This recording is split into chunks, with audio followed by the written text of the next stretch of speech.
Good morning, students and my dear friends. Today is 9th of December 2022, Friday. Before starting the discussion, if you want lecture PDF, you can join me on Telegram channel. You can also follow me on Twitter, ResearchGate, Facebook और Instagram. और इसी Telegram channel पर आपको economic times, mint और business standard की news headline की separate PDF भी मिल जाएगी. तो शुरू करते हैं आज का news discussion. Motivation of the day is you may encounter defeats but you must not be defeated. और आज के मिंट पेपर की ये न्यूज़ हेडलाइन है. अप्रॉक्सीमेटली 11 न्यूज़ हेडलाइंस हैं आज के मिंट न्यूज़पेपर में, जो कि उसका फ्री वर्जन है. और आज के बिजनेस स्टैंडर्ड के न्यूज़ डिस्कशन में हम अप्रॉक्सीमेटली 11 न्यूज़ आर्टिकल कवर करेंगे. तो स्टार्ट करते हैं आज के पहले आर्टिकल से, जो कि बिजनेस स्टैंडर्ड के पेज नंबर 1 पर दिया हुआ है. Trace and curb of gutkha firms, tax evasion on agenda. तो जीएसटी काउंसिल की जो नेक्स्ट मीटिंग शेड्यूल है, उस मीटिंग में कुछ इंपॉर्टेंट इश्यूज इस बार डिस्कस किए जाएंगे. और उन इम्पॉर्टेंट इशू में से एक इशू ये भी है कि जिस तरीके से पान मसाला और गुटखा कंपनी टैक्स इवेजन की प्रैक्टिसेस अडॉप्ट कर रही हैं, उसको कब किया जाए. तो ग्रुप ऑफ मिनिस्टर ने अपनी रिपोर्ट सबमिट कर दी है इस पर्टिकुलर इशू पर. और ऐसा कहा जा रहा है कि इस बार जीएसटी काउंसिल पर या जीएसटी काउंसिल कुछ स्ट्रिक्ट मेजर अनाउंस कर सकती है in order to trace and curb the tax evasion practices adopted by paan masala और गुटखा कंपनीज. बेसिकली कुछ टाइम पहले काउंसिल ने पैनल ऑफ स्टेट मिनिस्टर्स जो थे, उनकी एक ग्रुपिंग करी थी. उस, या हम बोल सकते हैं एक पैनल कॉन्स्टिट्यूट किया था. उस पैनल को उड़ीसा के जो फाइनेंस मिनिस्टर हैं वो हेड कर रहे थे. और उस पैनल का जो बेसिक पर्पस था, जो बेसिक मैंडेट था, वो ये था कि ये जो गुटखा और पान मसाला वाली जो कंपनीज हैं, ये कौन कौन सी जीएसटी या टैक्स इवेजन प्रैक्टिसेस अडॉप्ट कर रही हैं.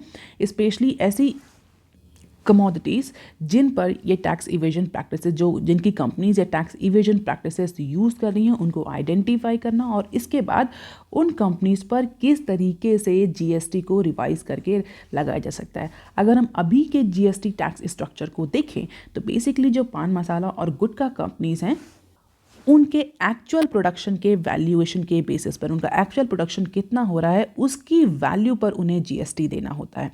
और जिसकी वजह से जो ये गुटखा कंपनी और पान मसाला कंपनी है, ये बहुत ज़्यादा टैक्स इवेजन प्रैक्टिसेस यूज़ करती हैं कि अपना जो प्रोडक्शन है, एक्चुअल प्रोडक्शन है, वो कम करके दिखाती हैं in order to avoid the GST, in order to evade the tax. तो इसी को लेकर के एक मिनिस्ट्रियल पैनल कॉन्स्टिट्यूट किया गया था मई 2021 में. और इस पैनल का सीधा जो पर्पस यही था कि अपनी रिपोर्ट सबमिट करे जल्दी से जल्दी. और इस पैनल ने अपनी रिपोर्ट जो है वो अप्रॉक्सीमेटली प्रिपेयर कर ली. और ऐसा कहा जा रहा है कि जो जीएसटी काउंसिल की नेक्स्ट मीटिंग है दिसंबर 17 में, वहाँ पर इस रिपोर्ट पर डिस्कशन हो सकता है. और कई सारे स्ट्रिक्ट मेजर जो है वो जीएसटी काउंसिल प्रॉबेबली अनाउंस कर सकती है for these types of evasion prone commodities such as paan masala and gutkha companies. और इसी पर्टिकुलर मीटिंग में या रिपोर्ट में ये भी डिस्कस किया जाएगा कि जो टैक्स अभी जो जीएसटी टैक्स स्ट्रक्चर है, जो कि एक्चुअली पान और गुटखा मसाला कंपनीज के एक्चुअल प्रोडक्शन पर लगाया जा रहा है, क्या उसको उनकी इंस्टॉल्ड कैपेसिटी पर अप्लाई किया जाए.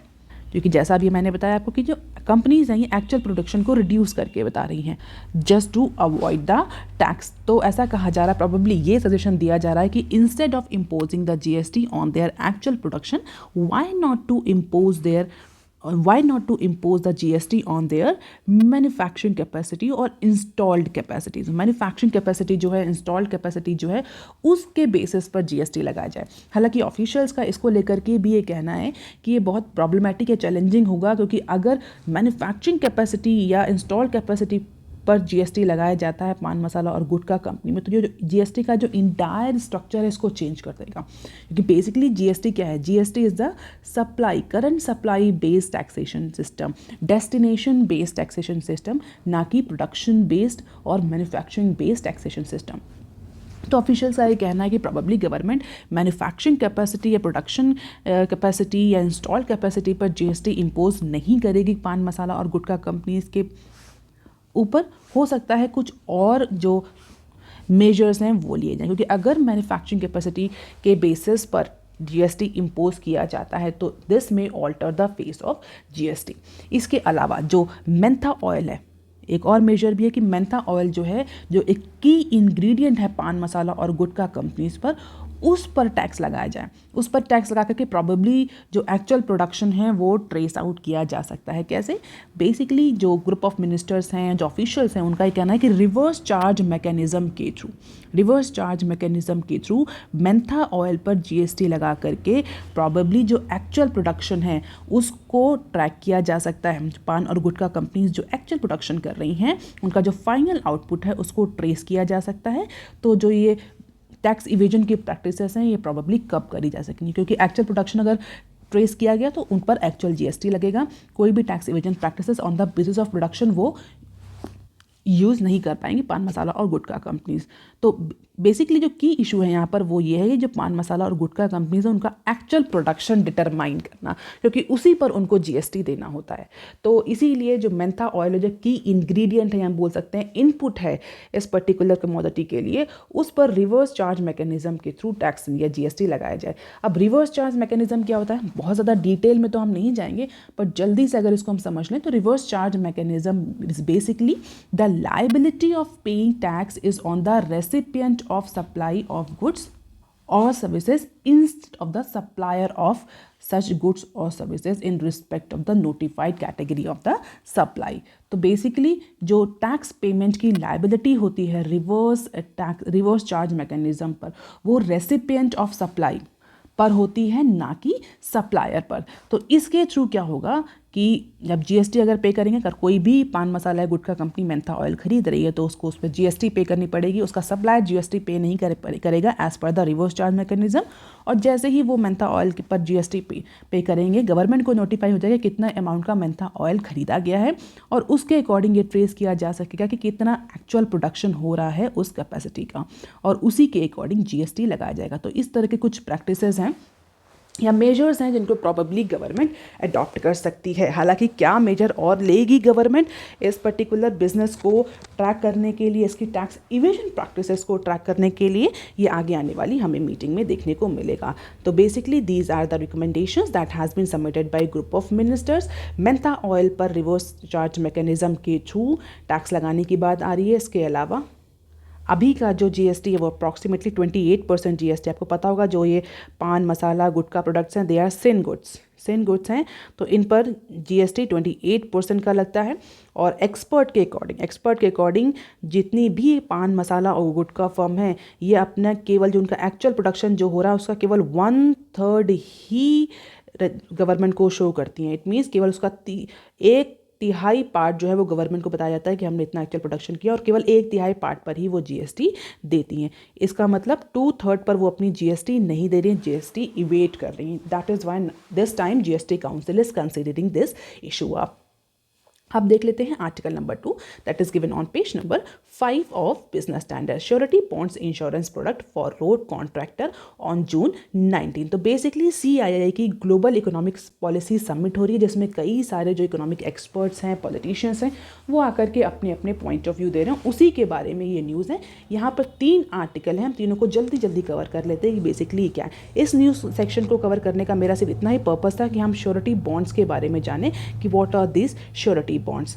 तो न्यूज़ क्या है ये देख लेते हैं। रोड और ट्रांसपोर्ट हाईवे मिनिस्टर ने बोला है कि मिनिस्ट्री जो है, रोड ट्रांसपोर्ट और हाईवे मिनिस्ट्री जो है वो मेडन श्योरिटी बॉन्ड्स लॉन्च करने जा रही है जल्दी ही for insurance companies for Covid impacted road contractor on December 19। तो December 19 को श्योरिटी बॉन्ड्स इशू किए जाएंगे बाय जनरल इंश्योरेंस कंपनीज। किसके लिए? एक ऐसे सेगमेंट के लिए जो कि कॉन्ट्रैक्टर का सेगमेंट है और कोविड के ड्यूरेशन में इम्पैक्ट हुआ है because of the business fall down. हालांकि जो ये अनाउंसमेंट है ये 2 साल बाद आई है, जबकि मिनिस्ट्री ने इंश्योरेंस रेगुलेटरी और डेवलपमेंट अथॉरिटी IRDA से इस पर्टिकुलर श्योरिटी बॉन्ड को इशू करने की जो परमिशन है, जो रिक्वेस्ट है, वो 2 साल पहले ही ले ली थी। 2 साल के बाद जो मिनिस्ट्री है वो इंडिया का first ever surety insurance product launch करने जा रही है, और ऐसा कहा जा रहा है कि इस इंश्योरेंस प्रोडक्ट के बाद जो कॉन्ट्रैक्टर हैं उनको बिग रिलीफ मिलेगा।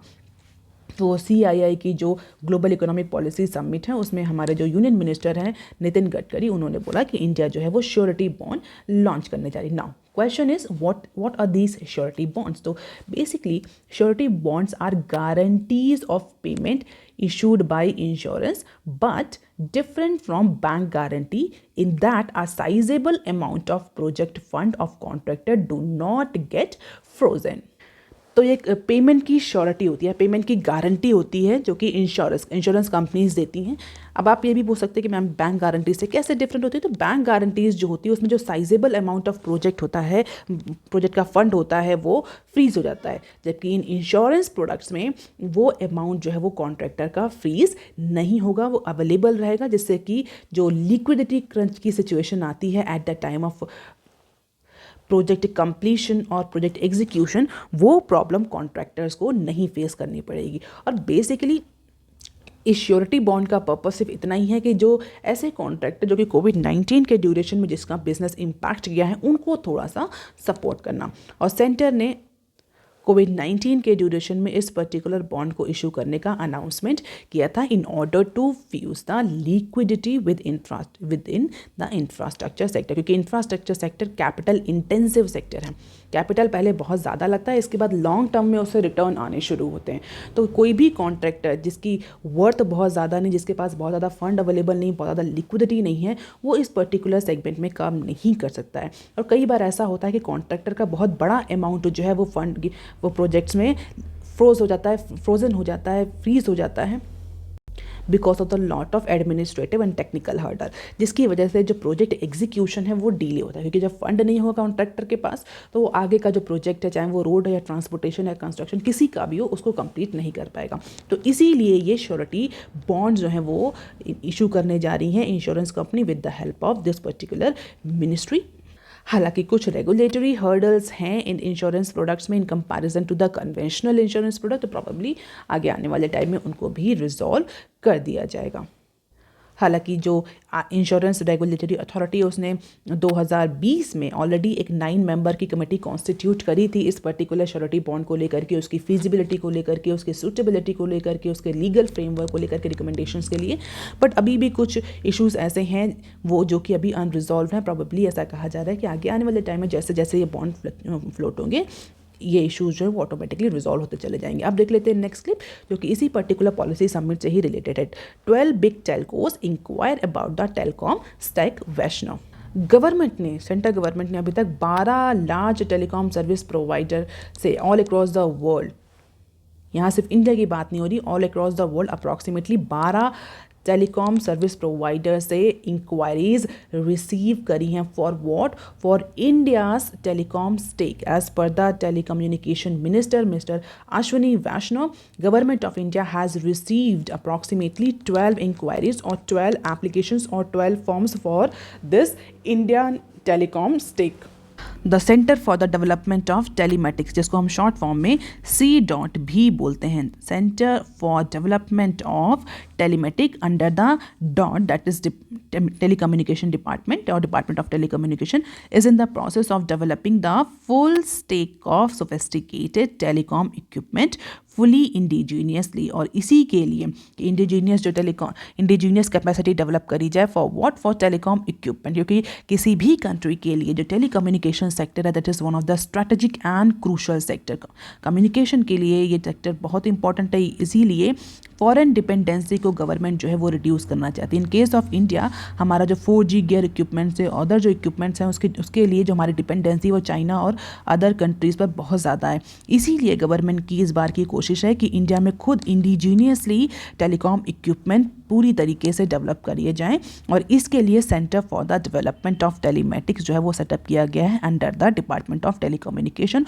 और उसी के लिए एक telecom technology development fund TTFD भी सेटअप किया गया है। हालांकि अभी जो TTFD है उसका जो फंड अमाउंट है वो अप्रॉक्सीमेटली 500 करोड़ पर ईयर है, लेकिन एज पर द मिस्टर वैष्णव उस आगे आने वाले टाइम में ये 3000 से 4000 करोड़ तक पहुंच जाएगा over the number of years.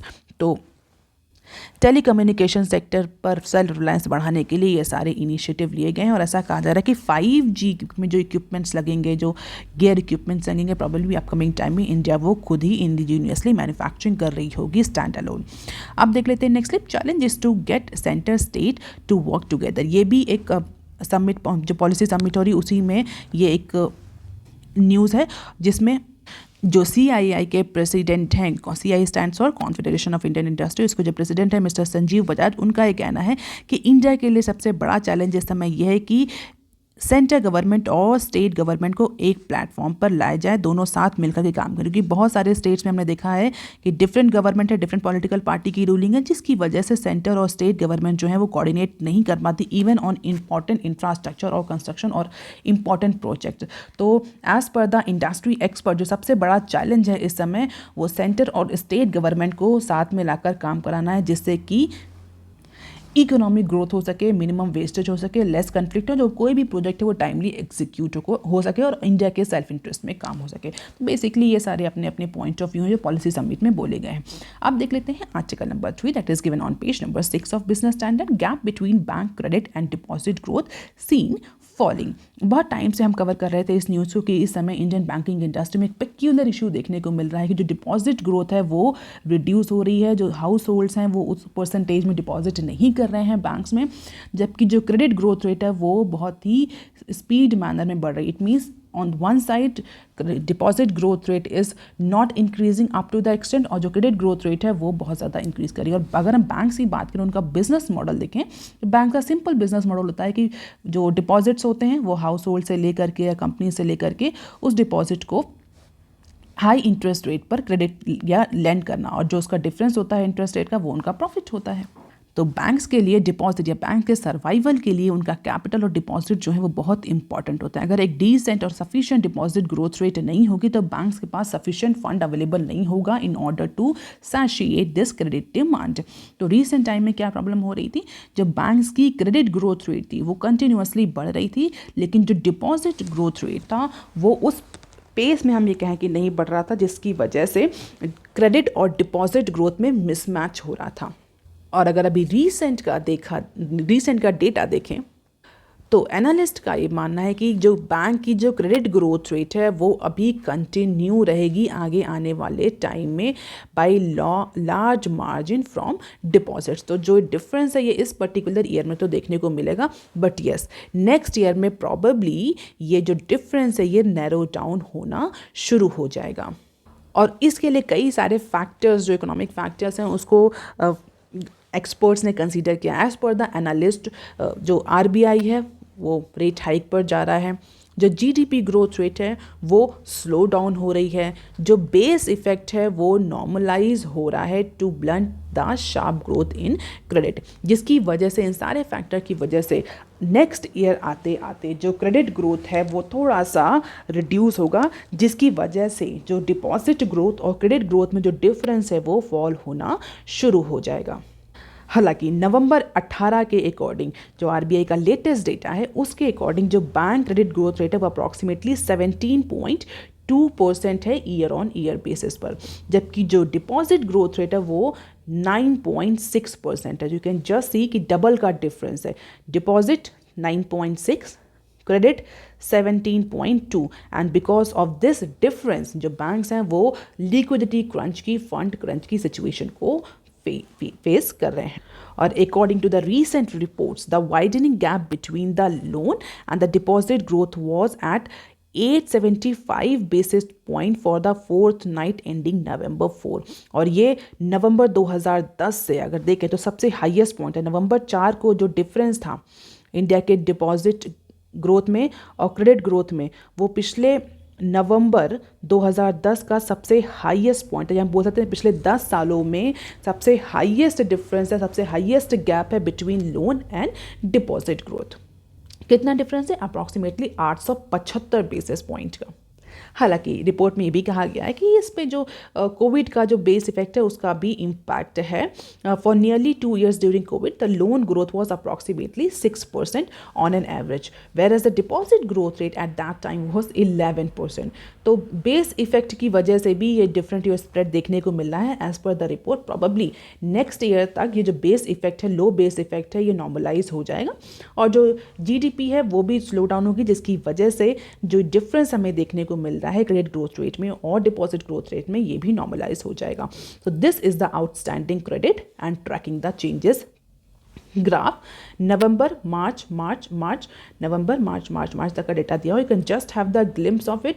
This red line indicates the credit and this yellow line indicates the deposit. तो आप देख सकते हैं मंथ वाइज कितना डिफरेंस है क्रेडिट और डिपॉजिट में. अब देख लेते हैं नेक्स्ट स्टेप जो कि फाइनेंशियल मार्केट और बैंक से ही रिलेटेड है, उसको भी हम यहीं कवर कर लेते हैं. 2 बैंक्स जो हैं वो बॉन्ड्स के थ्रू फंड रेज करने जा रहे हैं. कौन कौन से? HDFC bank मुल्स fresh ₹5,000 crore Tier 2 bond sale and ICICI Bank raise ₹5K crore through infra bond. तो दोनों ही बैंक HDFC और ICICI बैंक दोनों ही प्राइवेट सेक्टर लेंडर हैं और दोनों ही 5,000 करोड़ का फंड रेज कर रहे हैं. HDFC Tier 2 बॉन्ड्स के थ्रू रेज कर रहा है, बॉन्ड सेल के थ्रू रेज कर रहा है इंफ्रास्ट्रक्चर, और जो ICICI बैंक है वो through infrastructure bonds. What are Tier 2 bonds? Tier 2 bonds are the capital bonds that are integral part of the second layer of banking capital. And generally, Tier 2 capital bonds as a rule are subordinated debts in comparison to the Tier 1. तो Tier 1 bonds भी होते हैं और Tier 2 bonds भी होते हैं. इनको हम subordinated term debts भी बोलते हैं. और बेसिकली ये बैंक्स का Tier 2 कैपिटल जो है, Tier 2 कैपिटल उसको रिप्रेजेंट करते हैं, which is also made up for revaluation reserves and provisioning. और जब हम बोलते हैं कि ये सबॉर्डिनेट बॉन्ड हैं या सबॉर्डिनेट डेट्स हैं, तो इसका मतलब क्या होता है? इसका मतलब सीधा ये होता है कि जो बॉन्ड होल्डर्स है that have the secondary claim on the assets as against the holder of fixed deposits. तो बहुत ज़्यादा हम डिस्कस नहीं करेंगे Tier 2 बॉन्ड्स के बारे में. तो जो HDFC है वो कंटिन्यूसली पिछले कुछ मंथ से अगर हम देखें तो वो फंड रेज कर रहा है. ICICI बैंक ने इंफ्रा जो बॉन्ड्स हैं उनके थ्रू फंड रेज किया है अप्रॉक्सीमेटली 5,000 का. और ये जो फंडिंग प्रोजेक्ट और ये जो बॉन्ड्स हैं ये किस पर्टिकुलर सेक्टर में फंडिंग के लिए यूज़ कर जाएंगे? पावर और रोड में. अब देख लेते हैं some short news clips. GM mustard safe for food feed use cultivation. तो GM मस्टर्ड के कमर्शलाइजेशन को सुप्रीम कोर्ट ने रिसेंटली अप्रूवल दे दी थी. उसके बाद बहुत ज़्यादा आर्ग्यूमेंट स्टार्ट हो गया था, बट गवर्नमेंट ने थर्सडे को एक्सटेंसिव स्टडीज़ को या उसके रिजल्ट्स को शो करते हुए ये बोला है कि जो GM मस्टर्ड है वो फूड पर्पस के लिए, फीड पर्पस के लिए सेफ है. तो कई सारे एविडेंस प्रोवाइड किए हैं DMH11 मस्टर्ड को सेफ बोने के लिए. तो जो toxicity, allergy, compositional analysis, field trials, environment safety और GM मस्टर्ड, ये सारे जितनी भी फील्ड स्टडीज़ हुई उन सबका रिजल्ट शो करते हुए गवर्नमेंट ने बोला है कि दिस मॉडिफाइड क्रॉप और जिस genetically modified mustard is safe for food as well as feeding purpose. और गवर्नमेंट क्यों इतना प्रमोट करी? गवर्नमेंट का सीधा मानना है कि जो ये GM मस्टर्ड है दैट इज, और कोई भी GM क्रॉप जो है वो बहुत इंपॉर्टेंट रोल प्ले करेगी आगे आने वाले टाइम में इंडिया के लिए, स्पेशली फूड सिक्योरिटी को स्टेबल करने के लिए और जो गवर्नमेंट की डिपेंडेंसी है इंपोर्ट्स पर उसको रिड्यूस करने के लिए. क्योंकि आगे आने वाले टाइम में इंडिया को अपनी लार्ज पॉपुलेशन को फीड करना पड़ेगा और उस समय जेनेटिकली मॉडिफाइड फूड के थ्रू गवर्नमेंट जो है वो प्रोडक्शन इंक्रीज करेगी. And that is why government wants Indians और the Indian household to accept this genetically modified crop. अब देख लेते हैं next tip. Centre allow 100% work from home for IT units in SEZ till December 2023. तो commerce department ने Thursday को allow कर दिया है IT फर्म्स को, ऐसी IT फर्म जो स्पेशल इकोनॉमिक जोन्स में ऑपरेट कर रही हैं उन IT फर्म्स को अलाउ कर दिया कि वो अपने कंपनी में 100% वर्क फ्रॉम होम फैसिलिटी दे सकती हैं अपने एम्प्लॉय को. कब तक? दिसंबर 2023 तक. And for any such place outside such zone till December 31st, 2029. तो SEZ लॉ के रूल नंबर 43A में कुछ अमेंडमेंट के बाद से जो IT सेक्टर के एम्प्लॉय, इंफॉर्मेशन टेक्नोलॉजी सेक्टर के जो एम्प्लॉय हैं उनको अब 100% वर्क फ्रॉम होम फैसिलिटी मिलेगी. अब देख लेते हैं next clip. Next kharif season fertile ground for NDAP. इस न्यूज़ को कवर करने का मेरा सिर्फ एक ही पर्पस है कि हम एनडैप के बारे में डिस्कस कर लें और one nation one fertiliser scheme. तो गवर्नमेंट जो है अपनी one nation one fertiliser scheme को विद इन नेक्स्ट मंथ में रोल आउट करेगी और इस पर्टिकुलर स्कीम में जो एनडैप है that is very important. What is NDAP? Nano di ammonia phosphate. This is one of the innovative fertiliser just like as nano urea. Nano urea भी बहुत successful रही और एनडैप को भी गवर्नमेंट ने बहुत ज़्यादा फील्ड ट्रायल करे हैं, पायलट स्टडी करी हैं और प्रॉबेबली ऐसा कहा जा रहा है कि आगे आने वाले इस खरीफ फसल में गवर्नमेंट एनडैप को भी इंट्रोड्यूस कर सकती है and this NDAP trials are nearly over and government is quite hopeful about this particular fertiliser, its availability and its pricing mechanism from the next kharif season. और ऐसा कहा जा रहा है कि प्रॉबेबली नेक्स्ट खरीफ सीजन में जो एनडैप को उसको फुल लॉन्च कर दिया जाए। इससे इवेंचुअली प्रोडक्शन भी इंक्रीज होगा और जो फार्मर हैं उनको भी हेल्प मिलेगा because the pricing is comparatively less from the traditional और कन्वेंशनल फर्टिलाइजर्स। अब देख लेते हैं next clip. No plan to introduce modified NJAC centre. आप मुझे कमेंट सेक्शन में NJAC का फुल फॉर्म लिख करके बता सकते हैं। अदरवाइज ये जो NJAC का इशू है आज का नया इशू नहीं है, बहुत टाइम का इशू है।